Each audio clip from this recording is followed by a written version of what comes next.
The issue of how initiations would be carried out after Srila Prabhupada's departure became very prominent in the latter 1980s when the Ritvik or proxy guru theory was propounded. In January 1990, a debate took place in the San Diego temple on this issue between the proponents of the Ritvik theory and representatives from the governing body commissioners, the GBC. Later that year at the GBC meetings in Mayapur, a resolution was passed invalidating the Ritvik theory. Still, this theory is being promoted by various parties. We have produced this video to shed light on this issue. My daughter was young, so she was playing with Upendra's child. His wife was also there. And Upendra came running out very excited from Prabhupada's rooms. And he really shocked. I mean, what I remember about it is that he was, he was really shocked. He said, you can't believe what Prabhupada just said. He said, I just don't believe what Prabhupada just said. He said that our children won't be initiated by him. They'll have to take initiation from somebody else. And why it is so strong in my memory is because I think at the time, at least I never thought that Prabhupada was ever going to go anywhere, that Prabhupada wasn't going to be there in the future. So I have it recorded here in my diary on March the 7th, 1976. In the morning before massage, Prabhupada preached to me how we should all become gurus and each of us make thousands of disciples just as he has, and in this way spread Krishna consciousness all over. So that was actually in that same morning on the first day of the GBC meetings. Then in the evening, then again Prabhupada preached the same thing to all the GBC members. The spiritual master is not a particular man, but a truth, Srila Prabhupada said on the occasion of Vyas Puj in Hamburg, 1969. The truth is to deliver people from samsara. He does it by pouring God's mercy on those burning in the forest fire of material life. He must inherit the power from the superior source. Srila Prabhupada said, this spiritual master's succession is not very difficult. These respects are due to my spiritual master. I am nothing. I am just like a peon. He simply delivers. That is the duty. Similarly, this parampara system is like this. At the same time, I shall request you to all become spiritual masters.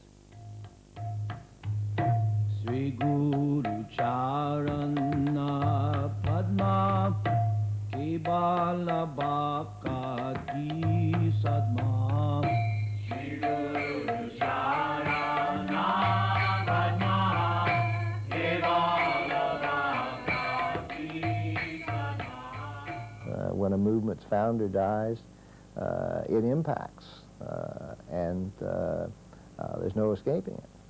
When Muhammad died, there was the question of who will be his successor. And immediately there was conflict because some people thought he had said this, some people thought he had said that, some people thought he had implied this, and some people thought he had implied that. And so almost from the very beginning, although everyone pretty much agreed on the first successor, who was Muhammad's closest follower and a senior person and so on, after that, things get really rocky.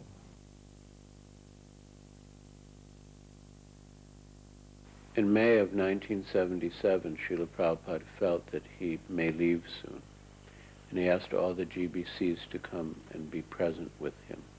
He asked the GBCs to consider how the movement would go on, and the GBCs met and formulated some questions to ask Srila Prabhupada. The entire purpose of this was, from Prabhupada's point of view, to give us an opportunity to ask questions which he realized we would not bring up, because one of the moods that we tried to create was that, Srila Prabhupada, you're going to recover. You're not going to depart. And one of the questions was how the process of initiation would go on after Srila Prabhupada's departure. So some of the members were delegated to represent the group and ask the questions to Srila Prabhupada. And Satsvarupa Maharaj was the spokesman for the group. So we formulated the questions. Satsvarupa Maharaj and the others went into the room and asked Srila Prabhupada.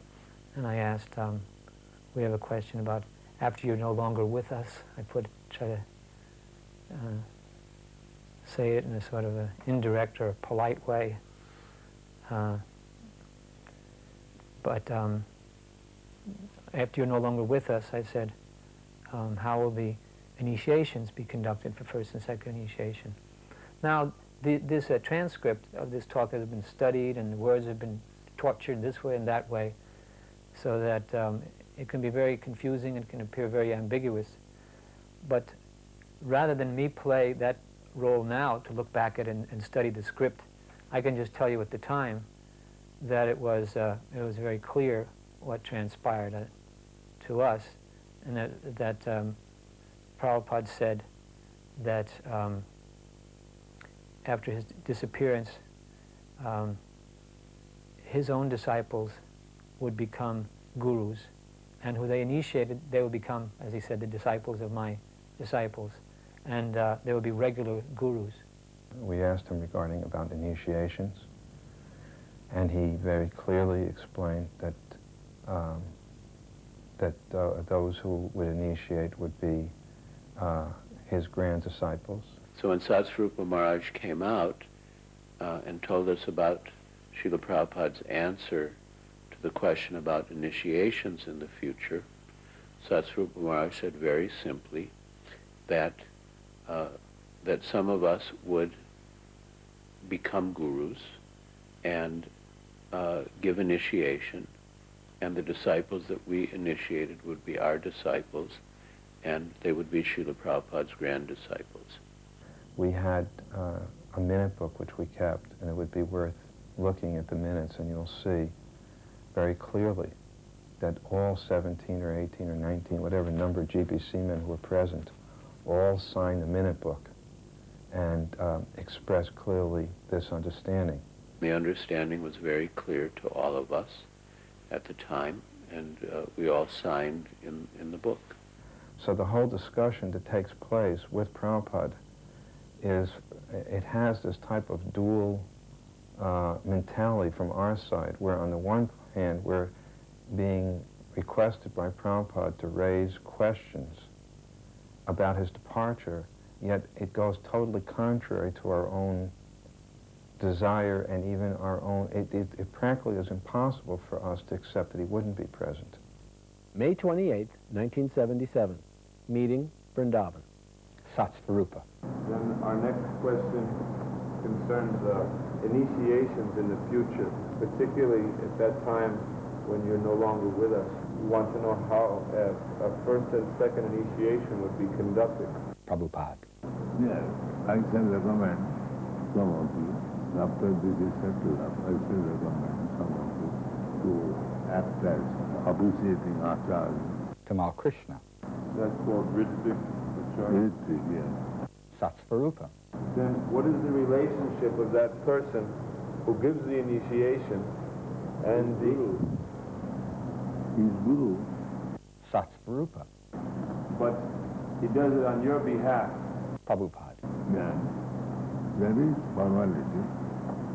Because in my presence one should not become Guru. So on my behalf, on my order, Hamara Gai Guru hoye. He is actually Guru, but by my order. Satsvarupa.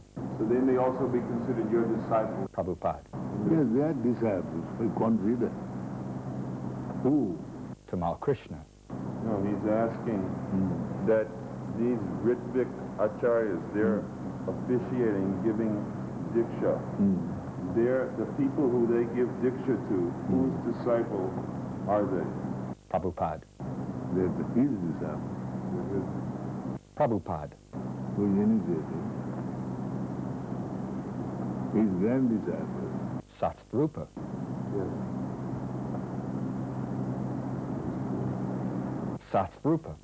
Then we have a question Prabhupada. By my order he becomes Guru, he becomes regular Guru. That's all. He becomes disciple of my disciple. That's it. For the purpose of recording information, Srila Prabhupada's answers to the above questions are given as follows. 1. GBC members shall remain permanently. If a member leaves, the GBC can appoint new GBC members. 2. Srila Prabhupada said he will appoint several devotees who shall perform initiation in the future, even after his disappearance. The disciples they accept shall be their disciples, and Srila Prabhupada will be their grand spiritual master. 3. New translations of Vedic works can be published in the future, even after Srila Prabhupada's departure, but they can only be done by one who's very expert. At present, Srila Prabhupada acknowledged there are very few such men. In a sense, ISKCON is blessed with a surfeit of teaching by Prabhupada. And I say blessed with a surfeit in the sense that everything that he said, or practically everything that he said, had been recorded by somebody somewhere. So you have this enormous body of material. Now, this is in one sense a proof texter's dream. There's so many statements out there that you can prove almost anything by going someplace and finding some statement that he made about something that you can say, well, Prabhupada said so-and-so. Well, he did, but where does that fit in the larger context? I mean, what was he specifically talking about? What was the specific setting in which he made that decision, or talked about that issue, or made that judgment? And it's that lack of proportion, that lack of context, that lack of the larger setting that it seems to me is one of the big problems. The one thing I can say about Srila Prabhupada in all the times that I've proofread classes, lectures, conversations, is that Srila Prabhupada was very consistent. There was never any change. There was never any off-the-cuff kind of remarks that Prabhupada would make philosophically. There might be off-the-cuff remarks about, material things, but in terms of philosophy, Prabhupada was always serious, always shastric, always following in the general Vaishnava, in the general Siddhanta of the Gaudiya Vaishnavas and his guru-maharaja and like that. Letter to Tista Krishna Das, December 2nd, 1975. You can accept disciples without any limitation. That is the law of disciplic succession. I want to see my disciples become bona fide spiritual master and spread Krishna consciousness very widely. That will make me and Krishna very happy. May 18th, 1972. Arrival lecture, Los Angeles. So, we have got this message from Krishna, from Caitanya Mahaprabhu, from the 6 Goswamis, later on Bhaktivinoda Thakur, Bhakti Siddhanta Thakur, and we are trying our bit also to distribute this knowledge. Now, 10th, 11th, 12th. My Guru Maharaj is 10th, from Caitanya Mahaprabhu, I am 11th, you are the 12th. One who is now the disciple is the next spiritual master. Srimad Bhagavatam, 2nd canto, 9th chapter, 43rd verse, purport. November 2nd, 1967. Letter to Madhusudan Das. Anyone following the order of Lord Chaitanya under the guidance of his bona fide representative can become a spiritual master. And I wish that in my absence all my disciples become the bona fide spiritual master to spread Krishna consciousness throughout the whole world. December 3rd, 1968. Letter to Hamsaduta. I want that all my spiritual sons and daughters will inherit this title of Bhaktivedanta. so that the family transcendental diploma will continue throughout the generations. Those possessing the title of Bhaktivedanta will be allowed to initiate disciples. Maybe by 1975, all of my disciples will be allowed to initiate and increase the number of generations. That is my program. January 25th, 1969, letter to Kirtananda. Regarding your question about the disciplic succession coming down from Arjuna, it is just like I have got my disciples.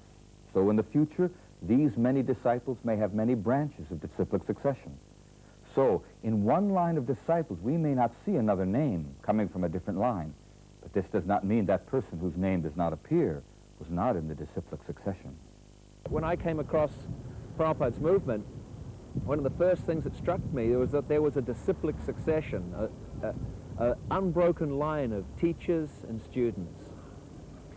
From the time of Krishna, from the time of Lord Chaitanya, there was writings that passed on the words of Krishna, as in Bhagavad Gita.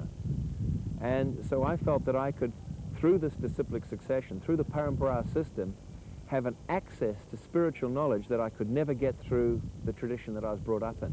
Every devotee must be able to also trace back their lineage through a system of initiation, because that initiation is also important, and especially for us, as Srila Prabhupada points out in Chaitanya Charitamrita, those who are conditioned souls must receive Panchatriki Diksha. One should learn how to worship the deity, chant Gayatri Mantra. These things all enhance our ability to chant the Hare Krishna Mahamantra and to also become purified. For the Pancharatra, then you require the person must be present and you must accept the mantras from them, also with the Vedic. So then what you have is, for us, in application, the founder Acharya becomes everyone's guru on Siksha. It means his instructions everyone is following. But on the Diksha side, or the Pancharatric, that you must receive from someone who is present, who can give you those mantras. So this then sets up a very important dynamic that anyone who joins ISKCON becomes Prabhupada's disciple on the Bhagavat Viti, and that is assisted by the senior devotees in the movement, that they instruct us in how to understand and follow Prabhupada's instructions. September 23rd, 1969, lecture, London. How does one contact spiritual master? Through a book can you contact spiritual master? No, you have to associate. Can you associate through a book? Yes, through books, also personal, because when you make a spiritual master, you have got it in personal touch, and not that in ear you make a spiritual master. You make spiritual master concrete, so as soon as you make spiritual master, you should be inquisitive. July 8th, there was a meeting of Srila Prabhupada and myself, and I believe Gauridas Pandit was also present, fanning Prabhupada. And I asked for the meeting. The reason being that as a secretary I was receiving more and more requests for initiation from Srila Prabhupada, for Prabhupada to initiate people, and I was not bringing them up to his attention because it was our understanding that the spiritual master accepts karma. And the last thing I wanted to see Prabhupada have to accept was any kind of karma which would lead to any more physical suffering or disability. So I was just holding letters, but the number had reached a ridiculously large proportion, perhaps 200 or more people were waiting, and I wasn't answering. So finally I went to Srila Prabhupada and I said, I needed to speak to you about what to do about this. And I had my tape recorder there, Prabhupada's tape recorder. I recorded this. This is a recorded conversation, so anybody can listen to it. I said, what should we do? He said, gradually I will appoint some of you. And then he named gradually 9 people. Whoever is closest, he said. I mean, this is to my memory what he said. Whoever is closest. And of course, I again made it clear. I said, but Prabhupada, these people are your disciples, correct? In other words, when these people do perform the initiation ceremony, it's on your behalf. These are still your disciples, because, you know, it was very clear to me that in the presence of the spiritual master, one does not accept disciples.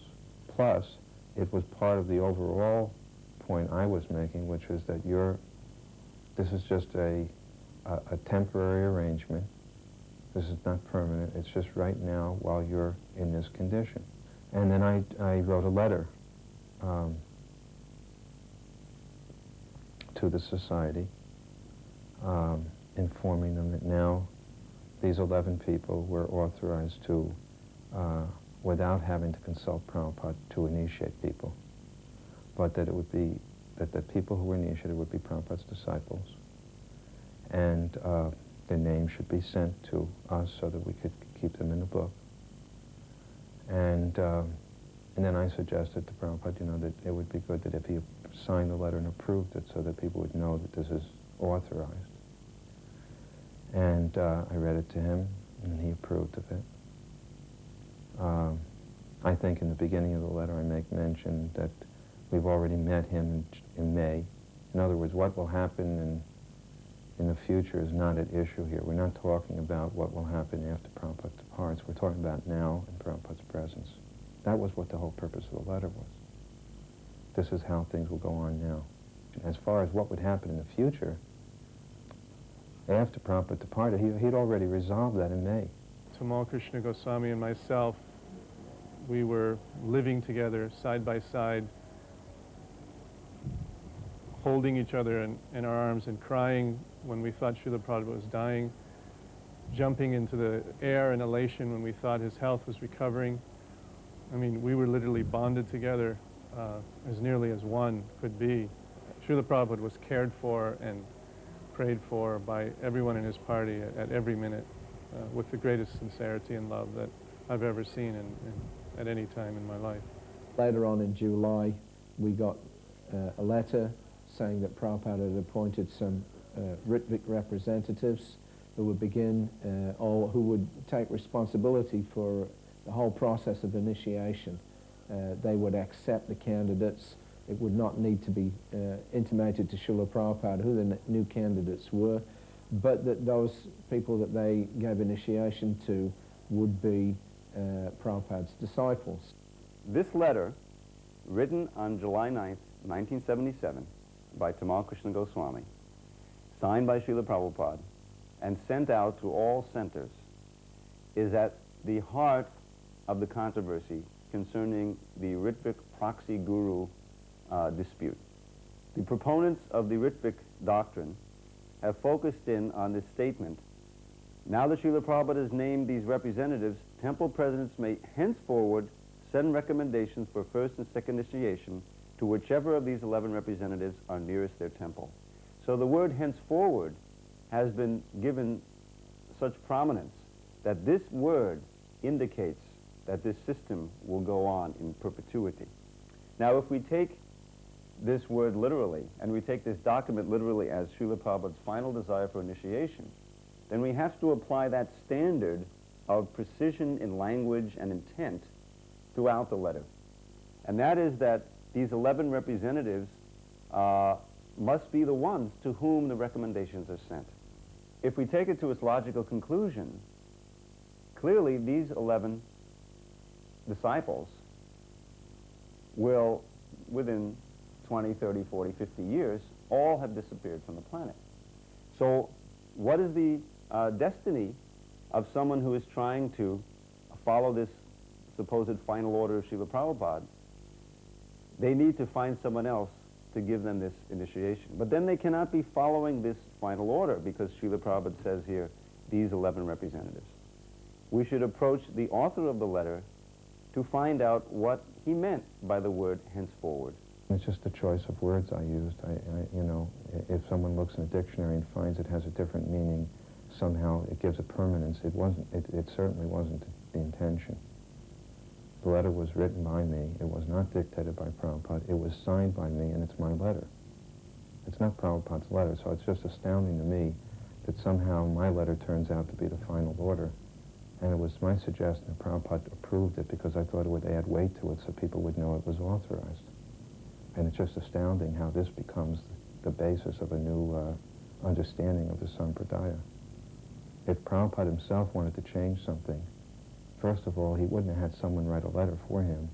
He would have written a letter, he would have dictated a letter, and he certainly would have signed it. And I can assure you he would not have done something which would have changed everything that he ever wrote in his books. Srila Prabhupada made it clear that he wanted his disciples to initiate their own disciples after his departure. To think that he changed this view in the last few months without completely giving explication for days and hours so that it would be completely clear, that he hung it all on this one word henceforward, all on this one letter, the July 9th letter, is completely contrary to how we knew Srila Prabhupada did things for the 12 years that we knew his prominent preaching in the West. What Prabhupada did with naming those 11 people is he named people who would act as his assistants to give initiation in his presence. And therefore I stated at Topanga Canyon that Prabhupada did not appoint gurus. These 11 people were not the divinely chosen 11 who thereafter were to carry on the disciplic succession, but the principle was that whoever was qualified of his disciples could go on to be initiating spiritual masters. That's exactly what I said at Topanga Canyon. I think that if there had been a whole different mentality, there would be 79 gurus, or 122. The day you got initiated, you get the right to become a father when your father disappears, if you're qualified. Similarly, it is a disciple's duty to push forward. He may decide, I don't want to take disciples. I want to assist so-and-so. He's got that right. But if he feels the inspiration from within, and he has the qualifications, and he realizes what it means to take disciples, that it's a heavy responsibility, and if someone reposes their faith in him, that he should go ahead and do that. No appointment. If it had been more like that, you can bet your bottom dollar that Prabhupada would have spoken for days and hours and weeks on about how to set up this thing with the gurus.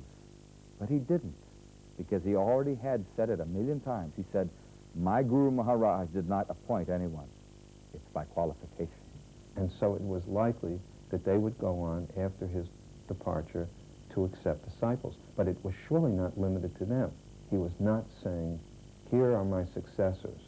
So I think Prabhupada himself was always cautious about this because he had always said, my guru-maharaj did not appoint, a successor.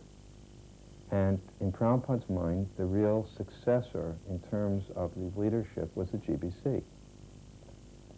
But in terms of initiating, he did not want to just, and I think he's, was fully conscious and aware of the limitations of the 11 people that he named.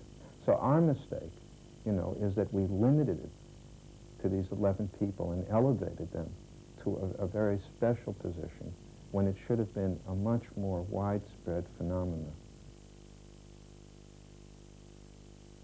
When Prabhupada left in 1977, the next oldest person in leadership in ISKCON was 50 years younger than he was, at least. That is, there's a 50-year gap between Prabhupada and his senior disciples. I mean, I don't know of any movement ever existed that had that kind of generational gap in it. I mean, you go from someone who is in his 80s to people who are in their 30s. If the older, the older leaders and disciples were in their 30s, and most were younger than that. And so you don't have that generational continuity. So what you have is leaders who not only are 50 years younger than Prabhupada, but have had none of the experience of life that he had. They haven't been married, they haven't had children, they haven't had jobs, they haven't, they haven't had careers, all which Prabhupada had before he came to the U.S. He came to the U.S. at the age of 70. And he'd been through life. It is the fact that Srila Prabhupada left us untimely. It would have been so much better if he would have stayed another 20 years so that our leaders would be in their 50s or in their 60s to take this important role when people in generally are done with their lives. So Srila Prabhupada left us very early, and the responsibility fell onto the head of people who are rather young and often not very mature, and therefore we encountered various problems. Unfortunately, I think it was due to immaturity that when Srila Prabhupada said we should become guru, the only conception of guru that we had in our mind was Srila Prabhupada. Whatever worship he accepted, whatever privileges that he had, whatever level of servants that he surrounded himself with, this was the idea of what a guru meant. Whatever opulences he had control of, this is what our idea of guru was, based on an immature understanding of really what the guru could be. Srila Prabhupada was obviously the super guru, but I think because we had no other idea of what a guru was. We made those positions of Diksha Guru into something very, very big in a kind of imitation of Srila Prabhupada, and it was clearly wrong. Prabhupada did not elaborate on what he wanted there because it was a simple thing and there was nothing more to say about it. There was very, very, very little cynicism in the beginning. Everyone was willing to give it a good try, and this is what Prabhupada wanted. And that, yeah, he had somehow empowered these persons. And then, now it's come out that among the mistakes we made was this exaggerated worship of the ISKCON gurus on the level of Prabhupada, with big Vyasasans. All the godbrothers sit on the floor, and even it's implied that they should go through these gurus. Whereas we were warned, I was given a letter by Pradumna right in the beginning. He said, this is not the Gaudiya tradition. The guru shouldn't sit on a big seat. He should just sit on a low seat like anyone else, and these different things. But we thought, no, we do it the way Prabhupada did it. We don't have to do it just the way the Gaudiya Mat does it, or our parampara is Prabhupada. So Prabhupada sat on the big Vyasasan, we sit on the big Vyasasan. I didn't see them as pure devotees, I have to say. I didn't see them as impure devotees. I saw them as my god brothers and god sisters, and we had an equal challenge, an equal responsibility to carry on this movement of presenting pure spiritual knowledge. So we were trying to act like Prabhupada, to whom beautiful young girls could come, to whom millions of dollars could come into his hands. And boom, boom, boom, everyone was just falling down. It was, and it was seen that we're taking too much on, and we're not qualified and pure. And I think that's where all these schismatic and deviant philosophies have come about, out of the anger, out of the heartbreak of all the misuse of what was given. In 1971, Srila Prabhupada was in Japan, and he received news that some disciples were preaching a deviant philosophy that Srila Prabhupada was God.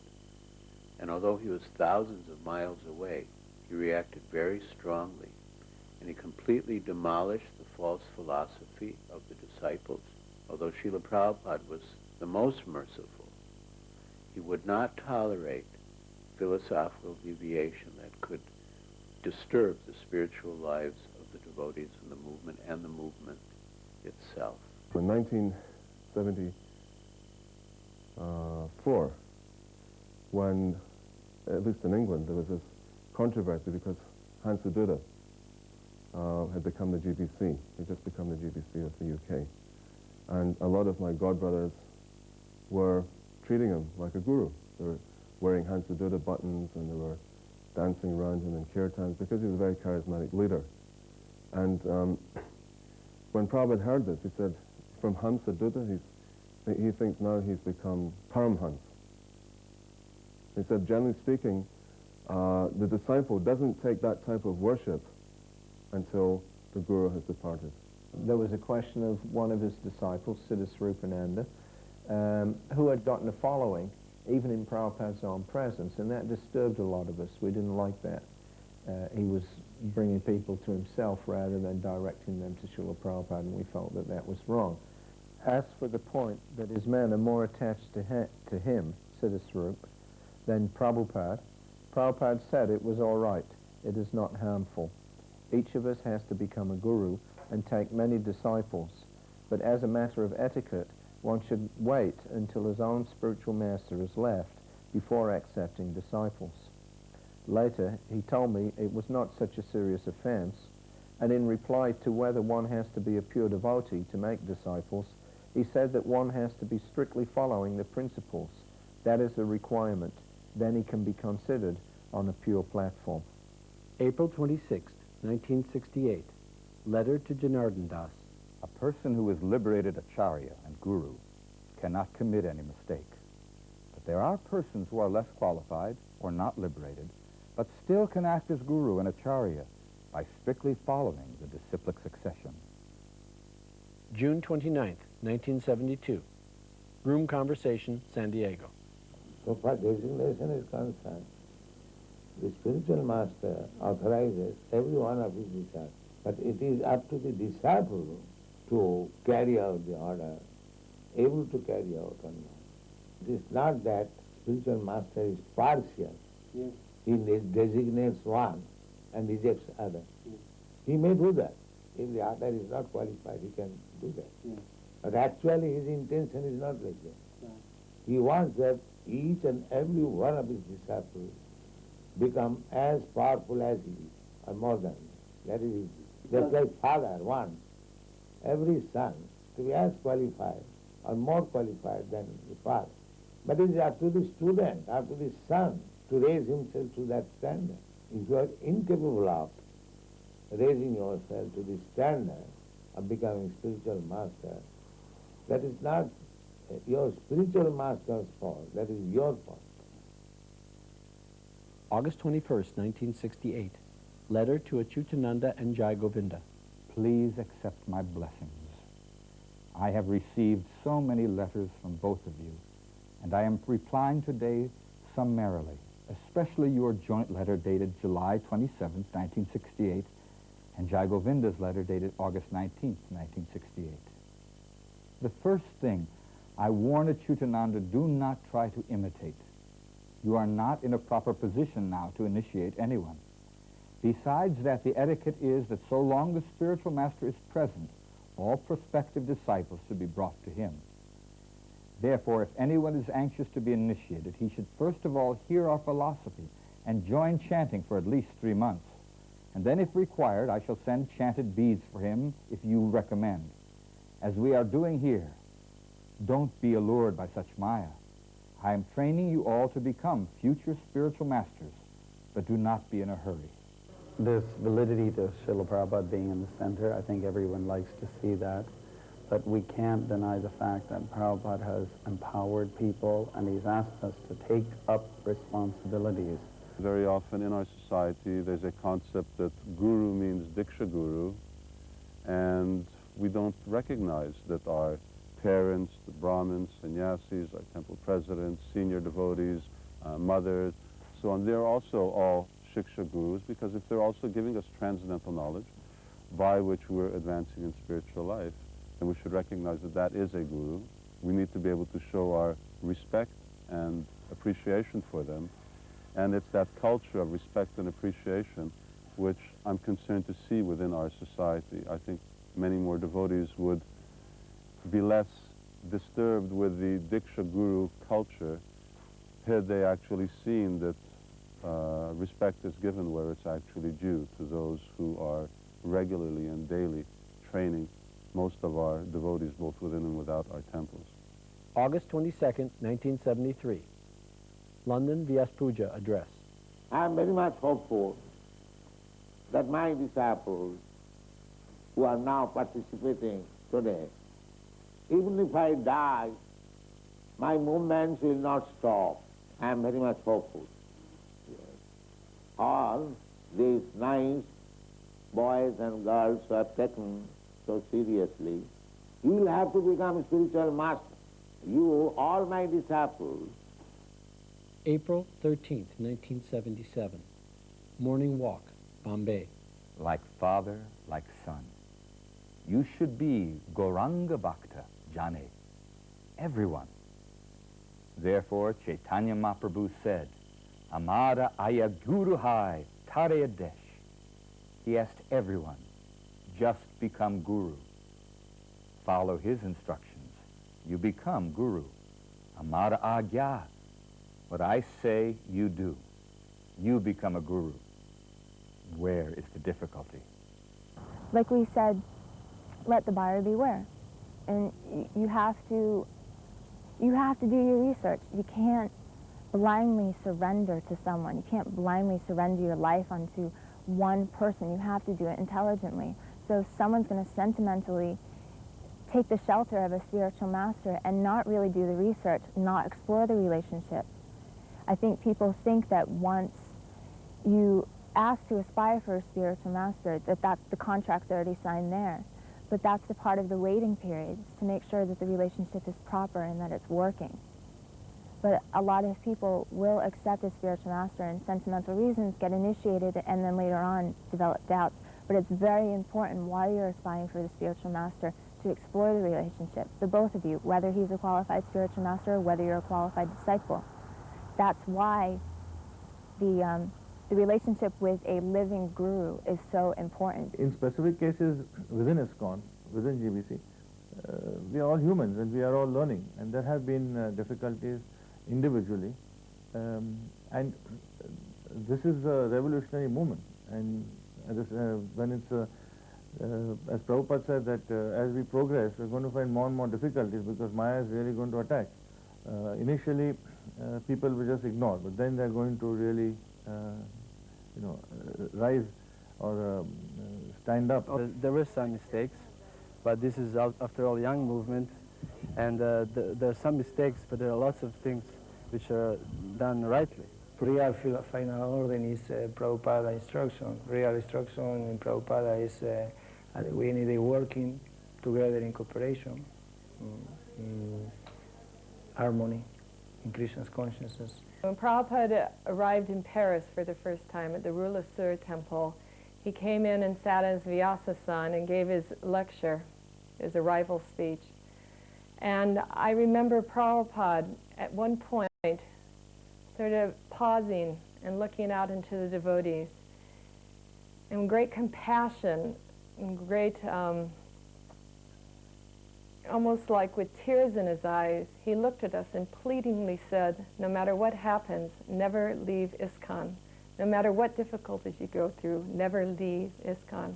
I, as a disciple of Srila Prabhupada, have not come up to a standard where I can be able to represent Prabhupada so emphatically that I can be of such a guru, that Krishna is working so much through me, that I can inspire others to be like that, and we can have many, many powerful persons who unequivocally are being seen as powerful spiritual teachers, spiritual masters, who are pleasing Prabhupada to the greatest extent. Certainly with a collected effort of all the devotees here who have got many, many years of experience under their belt, something good is going to come out of the union and the communication of all of us. We have to put motivations to the side, and we certainly have to take steps towards humility and put less emphasis towards insisting on honor, glory, pompous ceremony, and so on like that. Emphasis should be more towards acts of modesty and humility, and the whole world will love you for it if you do that. Although I myself am, you could say, a sannyasi, GBC member, initiating guru, I do sympathize and have my own personal experiences of being moved out of temples, being unfairly treated, and a victim of abuse of the position of guru. I still experience that same thing and still see it at the present time. However, I just don't know any other alternative than working within, because I'm convinced that that's what Srila Prabhupada wanted. And despite the fact that sometimes we become very much hurt and harmed by certain treatment that we feel within the society, but then Lord Chaitanya says that Aslishava Padaranashtam Adarshanam Marmahatam Karutava. Even if you trample me, still I remain your servant. I think Srila Prabhupada also expected, even if we get trampled by the society sometimes or its members, we still need to remain as members of the society and its servants and work everything out within. Joined ISKCON originally because we wanted to serve and please Srila Prabhupada. And throughout the years, even outside of ISKCON, we were with the conviction that we were trying to do what was best to serve and please Srila Prabhupada. And we ultimately came to the conclusion that to come back to ISKCON is the best way we can serve Srila Prabhupada. Whatever problems may be in this society, to help to make it strong, to help to be exemplary within this society is the best service we can offer. This video is uncensored. No guru or sannyasi has been consulted during its production process. There has been no attempt by any GBC member or anyone else to influence its content or conclusions. Its content is solely the responsibility of the producer, ITV. Regarding the present schism that exists in the ISKCON society over the issue of initiations, Srila Prabhupada teaches us how to view such differences of opinion. In the purport to the 4th canto, 30th chapter, 8th verse, he says, "Disunity between individual souls is so strong within this material world that even in a society of Krishna consciousness, members sometimes appear disunited due to their having different opinions and leaning towards material things. Actually, in Krishna consciousness, there cannot be two opinions. There is only one goal, to serve Krishna to one's best ability. If there is some disagreement over service, such disagreement is to be taken as spiritual. Those who are actually engaged in the service of the Supreme Personality of Godhead cannot be disunited in any circumstance. This makes the Supreme Personality of Godhead very happy and willing to award all kinds of benedictions to his devotees. Hare Krishna, and thank you for taking the time to watch.